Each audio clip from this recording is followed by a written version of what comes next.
Greetings, everyone. Well, it's Comic Book Wednesday, and I've got a comic book update for you. Actually, comic books and books. Got two trade paperback collections of some long sought after comics, and a couple of really cool books that was actually a pair of gifts from Rosie over the past few months. Yeah. So, let's check them out today on Comic Book Wednesday on the Multimedia Chronicles.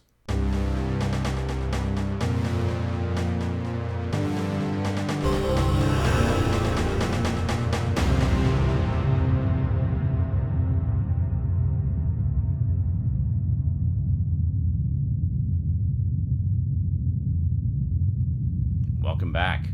All right, so first up, as most of you who watch these updates will know, I've been collecting this series for a few years now, and well, Volume 5 finally came out of the Incredible Hulk Epic Collection. Yes, so more early adventures of everyone's green-skinned Goliath. This features issues from 1971 to 1972, specifically issues 138 through 156 and Avengers number 88. So let's just take a look at the covers here. Yes, I tracked down all the covers for you just so you can get some idea of which stories are in here. But yeah, some great stuff in this issue. In this volume, I actually just finished reading it last night. It's been my bedtime reading for the past few days. Absolutely love these early adventures. So the early 70s is when we really start to see the Hulk that we all know. It's finally kind of fully formed in terms of the rules of the character. Anger triggers the transformation. The madder the Hulk gets, the stronger he gets, and stuff like that. All of that is in here. So this is very much the Hulk we know. And there's really not much in the way of changes going forward, other than a few, big story arcs that kind of expand on the mythology a bit. But in terms of the basic rules, we're finally there. It only took 5 volumes to get there. I guess, well, to be fair, I guess the last couple volumes we saw most of the rules finally in place. But this is very much the Hulk we all know and love. Some wonderful stories in here by Archie Goodwin and I think Roy Thomas, and artwork by Herb Trimpe, and yeah, it's just fantastic. And John Severin, and just fantastic stuff. Yeah, so I'm absolutely loving these. No idea when Volume 6 is coming out, but yeah, there have been a few other volumes of later years of the Hulk that I would like to get. Sadly, a bunch of them are now out of print, so here's hoping they get a reprint soon. I just found out that Volume 1, Man or Monster, is actually getting a reprint a little later this year. So if you missed out on it, I'll include a pre-order link in the description down below if you'd like to get that on the second go-around. I'll also include an Amazon link to this, of course, if you're looking to add another volume to your collection. So, very, very cool getting that one. And as far as I could tell, this time around, unlike Volume 4, no strangely missing issues in the story arcs. Everything is very much intact. Some really good stories in this one. Hulk meets Doctor Doom and dukes it out with him. He gets put on trial for basically being a menace to mankind, and is represented by Matt Murdock. So you remember the post TV series movie, The Trial of the Incredible Hulk? Yeah, I think that's where that got a lot of the idea from, was the story arc in this volume, which is very cool. And then one of the major sort of ongoing stories in that is in a story actually guest written by Harlan Ellison, no less. The Hulk gets reduced to subatomic size and finds this world that he gets welcomed into, and he becomes betrothed to the queen of that world, who really genuinely loves him. And her sort of court wizard casts a spell on the Hulk so that he has the body of the Hulk but the mind of Bruce Banner, and they fall madly in love. But then, of course, as this is the Hulk, it doesn't work out. He ends up returning to normal size and spends a good chunk of time trying to figure out how to get back to that world and his lady love. And it's a wonderful ongoing story arc. And then we have a bit of this love triangle with Hulk, Jarella, as her name is, and Betty Ross. And then Betty Ross finds out about it, and she kind of runs to the arms of Glenn Talbot. Ugh, I so do not ship Betty and Glenn Talbot, let me just say. But at the same time, it's like Betty is so dedicated to Bruce and wants to be with him and loves him so much and is so wonderful to him, but at the same time Jarella is such a wonderful companion to Bruce as well. So it's like this dynamic, like who do you ship? It's so, yeah, we're getting to some really good story arcs in this one. It's getting to be a little bit more of Hulk smash, stop bugging Hulk, leave Hulk alone, or Hulk will smash more. We're actually getting into some deeper exploration of character dynamics and such, which would continue for, the next several decades. Yeah, so we're getting more kind of into the not just man versus himself and the monster within, but we're getting into more complex relationship dynamics between the characters and such, which is great. I love that kind of stuff. The ongoing soap opera that is the saga of the Incredible Hulk. But yeah, really great volume. I loved it a lot and can't wait for volume 6. In the meantime, I want to pick up this one, which is volume 14, I think, which features a whole bunch of issues from the mid-'80s that was actually from the era that I collected back in the day, the individual issues. So that's probably going to be the next one I pick up while I'm waiting for volume 6 to come out, and then maybe try to get some of the other volumes that are out of print if I can find them for a decent price. Next up, another one I've been waiting a very long time for, and I'm so excited to finally have this run completed. We have Swamp Thing, Bronze Age, Volume 3. Now, I have to mention something about this. On the Amazon listings for this, it lists the wrong issues. And I was stressing about that for months. It's like, oh my god, because it said that it contained Saga of the Swamp Thing issues 6 through 19, which would have left a 5-issue gap in the story between Volume 2 and this volume. So, needless to say, that was a misprint, and I can confirm it does in fact contain issues 1 through 5. So, it does start with issue 1. So, this has the entire run written by Martin Pasco from the early days of Saga of the Swamp Thing. So, you have issues 1 through 19, and Swamp Thing Annual number 1, which actually reprints the movie adaptation, the adaptation of the Wes Craven movie from 1982. And that was actually one of the reasons they brought Swamp Thing back in his own book, was because, of course, the movie came out. So, I mean, what better time to bring the character back in a solo book than to tie in with the movie? And it turned out to be a pretty serendipitous move on the part of DC Comics, because prior to that, Swamp Thing was just kind of a guest character after the cancellation of the original series.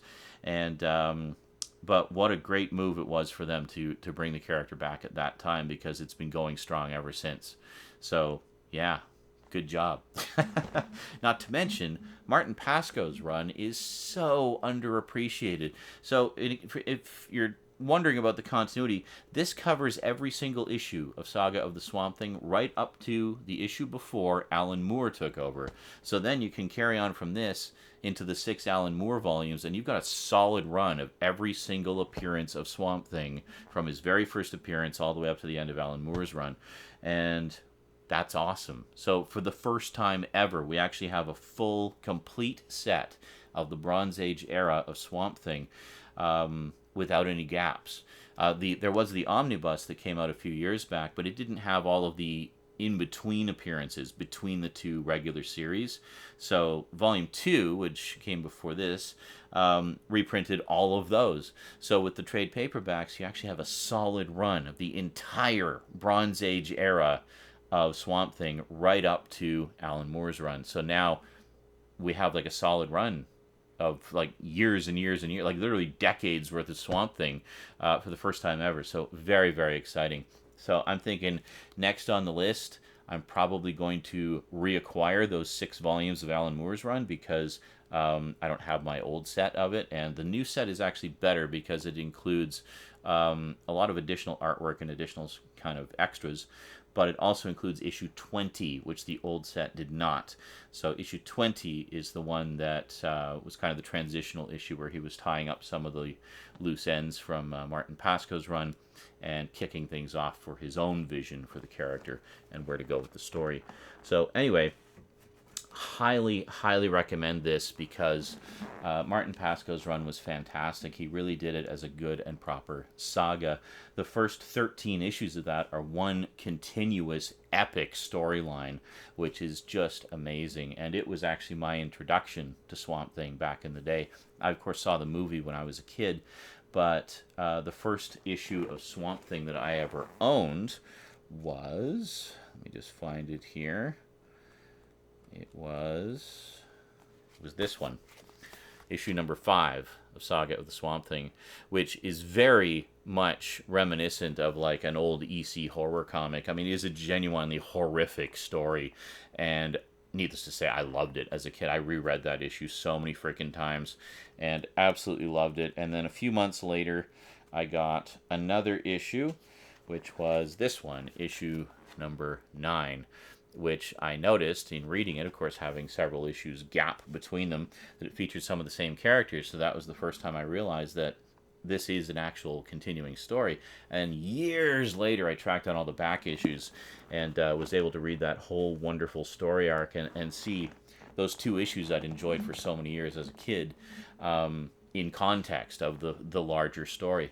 And it was just fantastic. It's a shame that Martin Pasco's run doesn't get more attention because it always seems to get overshadowed by Alan Moore's run. But it's like, there's been a lot of writers for Swamp Thing over the years. I know some of the more modern ones get a lot of attention, like Nancy Collins and Rick Veitch, of course, and Mark Miller and stuff like that. But Martin Pasco's run is nothing to sneeze at. I mean, this is the run that basically put Swamp Thing back on the map. This is the one that made him relevant again and made other writers want to jump into that series because there was special things being done. His story arc in it is absolutely spectacular, and if you want to do yourself a treat, just pick up this volume, read it, love it. I guarantee you'll enjoy it. Alrighty, so that is it for the comic books. Next up, I got a couple of gifts from Rosie. First up, this was kind of a Halloween gift that she gave me. Yeah, I'm way behind in these updates. And this is so cool. I don't know, she would go to used bookstores with her mom sometimes. And they found this one in their travels. And Rosie, wanted to pick it up as a present for me. And what it is a hardcover book, Alfred Hitchcock's Haunted House. Check this out. It has a nice wraparound cover. Look at that. Fantastic. And this beautiful old school artwork. When is this from? This is actually like a first edition from back in the day. It is from old book smell. 1961. Yeah. And we have all these delightful illustrations, like you have Alfred Hitchcock in sort of cartoony form hosting the stories.